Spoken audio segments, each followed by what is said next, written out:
Hi, you guys. My name is Tony Deal. I'm 24 years old from Reno, Nevada, but now currently living in Vegas and being an aerialist and dancer in Chippendales. My name is Casey Stickley, and I am the lead singer of Second Echo out of Las Vegas. Hi there.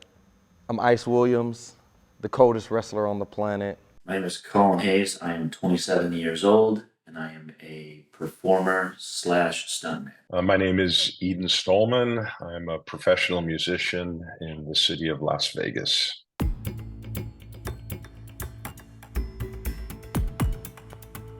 So as far as like male review side, I've done a little bit of male review, but then Chippendales has definitely been like the biggest male review show that I've done. But aside from that, I've mostly done some burlesque thing and then really variety and specialty act shows. I play drums for another band called Kill Groove, and I'm always collaborating with other people, doing duo shows, writing with other people. So no, it's one of many different projects. The Tournament of Kings have been there for like 10 years.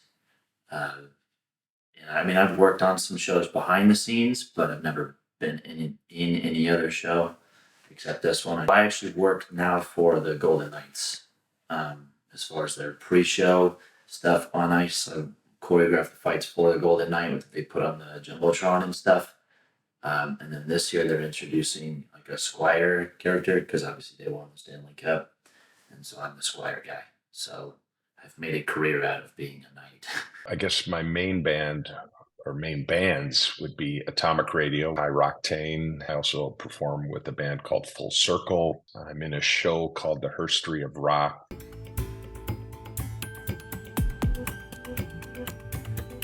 Locals, it's the only kind of medieval show we have in town.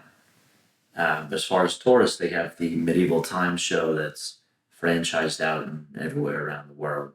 And the shows are kind of very similar, but they're also very different as far as levels of talent and fight style that we have.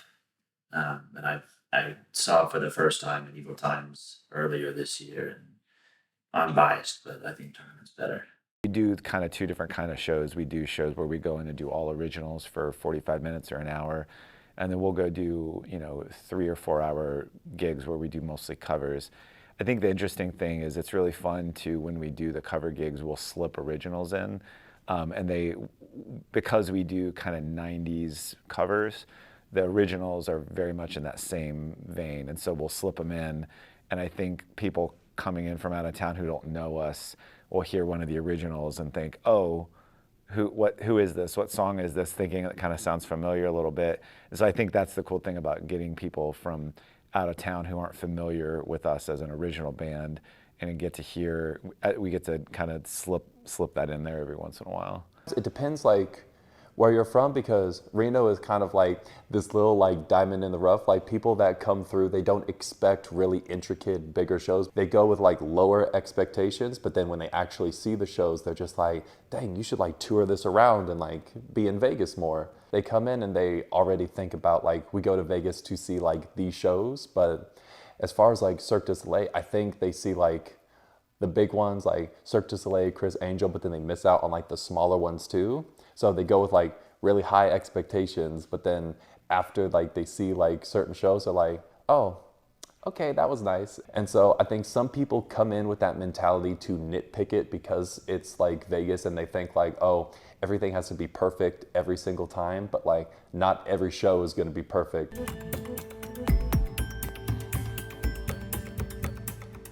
It takes a lot of discipline. And I think the best analogy I can say is one of the reasons why I'm involved in so many projects. I view it like, because I grew up on a farm, I view it as like a farmer throwing seeds. And the likelihood that one seed is going to take root is 1 in a million. So the more seeds I throw out, the better chance I have of something taking root. Do your homework and make sure you actually want to do this and actually have an idea of where you want to be in this business, because people actually get hurt doing this. They think it's something that it isn't, but once you step in between these ropes, and once you step in this ring, you realize very quickly that the wrestling business doesn't owe you anything, and you're gonna feel it at the end of the day. So please make sure you're in it for the long haul, and this isn't just a hobby. If you're gonna do this, you gotta be in it. You got to be here for life. You got to be here for life. Make sure you have a solid daytime career. Making a living at this is harder than it ever has been before. The music industry, as you probably are aware, has changed dramatically, whereas people used to be able to earn a living from record sales. They no longer can from streamings. Don't pigeonhole yourself to one thing. You can do as much as you want. Find something you're good at and just be persistent with it. But don't put all your eggs in one basket. We've got multiple avenues that you can do as far as making it in the entertainment industry. You don't have to just be a dancer or be a singer. You can find 6 or 7 different things that other people are looking for, and it can be fulfilling to perform that way. It might not be what you wanted, but it is to some degree at that level. You need some time, you need a little bit of money, and if you can get by with just doing part-time, definitely just do part-time so then you have enough energy and time then to train after or perfect your art. If you have like less of a body demand in the art that you really like for instance, if you love juggling, like space out time that you can actually take time to juggle and perfect, and also study a lot. You need time, money, and you need to study. And like the last thing too is that you cannot stop.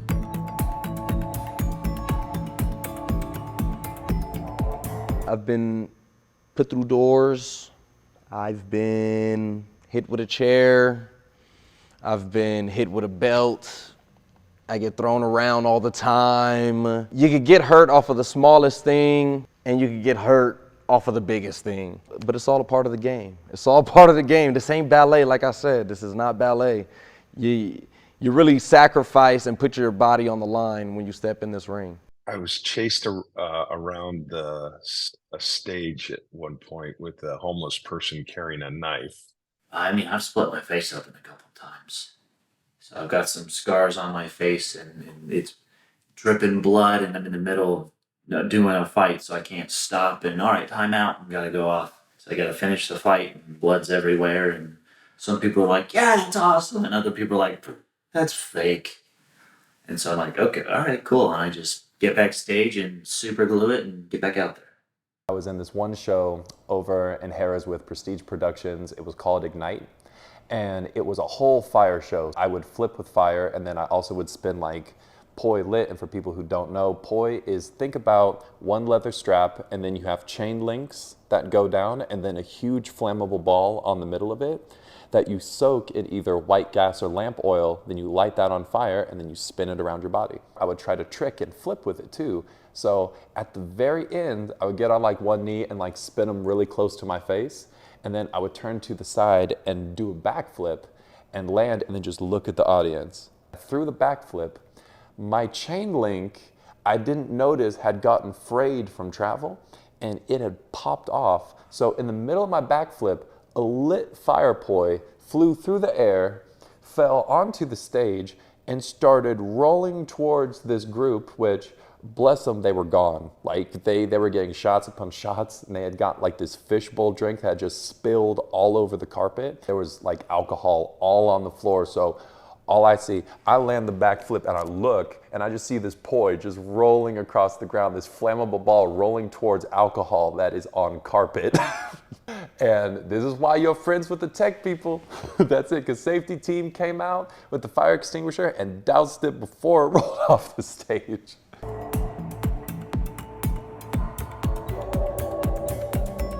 Well, I grew up riding horses, so that's kind of a big thing. That's kind of something they need you to know. As far as like sword fighting and stuff, that's like we've all watched Star Wars and Lord of the Rings growing up, so that's kind of just something that you see a stick on the ground and you pick it up and you start swinging it around. And then when I got hired, it was like an hour a day for almost a month. When I would rehearse after the show, the fight captain at the time would just go through drills on blocking, striking, doing this, and then it kind of progressed to, so we're going to teach you this fight, and then so on and so forth. Well, the training doesn't stop. The training You know, the work don't stop. To the folks that know, the folks that really get it, the work doesn't stop. The training doesn't stop. Once you start, you in it for the long haul. The training at the beginning, definitely rigorous, brutal, because your body has to get used to hitting the ropes, taking the bumps, getting hit all the time. Because every time your body crashes into this mat, it's equivalent to a car crash, literally. And you're just building your body up for that kind of endurance. I have a couple of signature moves. Ice hits people with the icebreaker.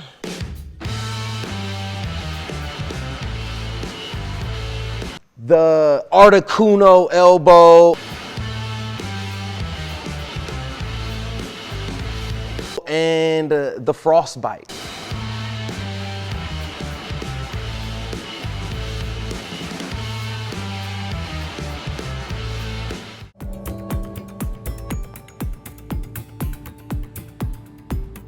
I mean, this sounds trite, but you get to put a smile on people's faces. You get to make them forget about their daily problems for a little while, maybe for a song, maybe for an hour. They hopefully enjoy what you're putting out there, whether it's records or live performance, and there you get a lot of gratification from that, and it's it's an experience like no other. You don't have a steady income with steady benefits, but a lot of careers in life are like that now. It's not so much like it used to be. Connection that you create with the audience, the people that pay their hard-earned money to be here and to gain their respect, and to hear the kids either going crazy, wanting you to win, or going crazy, yelling at the top of their lungs because they hate you so much. That's the benefits, is entertaining the people that are here. The downsides of starting off being a professional wrestler is all the sacrifices you have to make. And at the end of your performance, you could be battered and bruised, and all you're gonna get is a handshake and an envelope with $20 if you're lucky. I think seeing the look in little kids' eyes when you just go get to have fun and they see that you're having fun, and it breaks that wall of like the TV aspect of it. So they're like, oh, this is a real thing. You can go do that. And then you go afterwards and talk to them. They're like, that was so cool. I like this part. And you kind of create it's a core memory for the little kids, but just people in general, that you can go out and be personal and like, hey, how you doing? Nice to meet you. And it's just like, it's very fulfilling that you can change perspectives on people as far as, the level of effort you put into performing.